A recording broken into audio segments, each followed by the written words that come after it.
They say that Richard Corey owns one half of this whole town with political. J'en ai un souvenir très précis puisque j'étais, des raisons professionnelles m'amenant vers une nouvelle orientation, je faisais un stage dans un, allez, je peux le dire, un gros mot, dans une recette des impôts à Antibes où bon, je m'initiais à la comptabilité.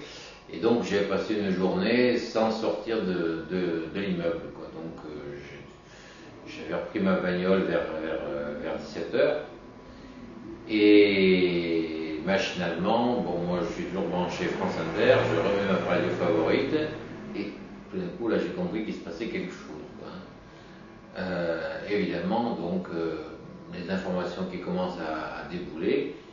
Et je me souviens, je relongeais, j'étais revenu par le bord de mer, vers les marinades, tout ça, puis j'écoutais, ça paraissait assez surréaliste que quelque chose comme ça puisse se produire. Et je suis rentré chez moi, donc bien sûr, la première chose que j'ai fait, c'est de mettre la télé, puis je me souviens, ma fille est arrivée aussi, on s'est mis à regarder ça. Et puis voilà, les images en boucle, on voit ces avions qui percutent les tours, et bon, avec ma fille, on ne pouvait pas s'empêcher de penser que le 11 septembre de l'année précédente, nous étions à New York. Alors, est-ce que c'est ce jour-là? Mais bon, on était grimpés sur les Twin Towers, c'est évident. Voilà, c'est quelque chose d'assez irréel.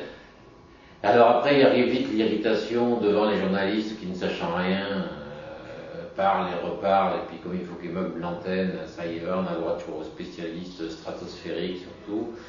Donc quelque part, c'était finalement quelque chose qui finalement empêchait de se concentrer sur l'événement. Voilà, après il y a eu tout ça. Après, sur l'événement factuel, je me souviens que 2 ou 3 jours après, dans mon service, on avait fait une minute de silence. Et c'est vrai que ce jour-là, tout le monde avait... l'émotion était très forte. Alors après, ça fait partie de ce genre d'événements. À l'époque, on disait plus rien ne sera jamais comme avant. Bah si, finalement, je dirais. Oui, enfin ceci dit, je dirais bon qu'en dehors du moment d'émotion et de compassion que bien sûr que j'ai eu comme tout le monde, il ne faut pas dire que ce soit un élément qui m'a transformé. Je pense que parmi l'actualité, disons récente, de ces 10 dernières années, j'ai beaucoup plus été finalement peut-être transformé et bouleversé par la guerre en Yougoslavie. Parce que la Yougoslavie, c'était un pays où j'allais souvent. Déjà, quand j'étais les années 68, pour nous, la Yougoslavie, c'était, n'est-ce pas, ce qu'on appelait le modèle socialiste là-bas. J'avais été en stock, j'ai été plusieurs fois, j'ai été hébergé chez des étudiants, j'ai été dans tous les coins. Et oui. Et donc,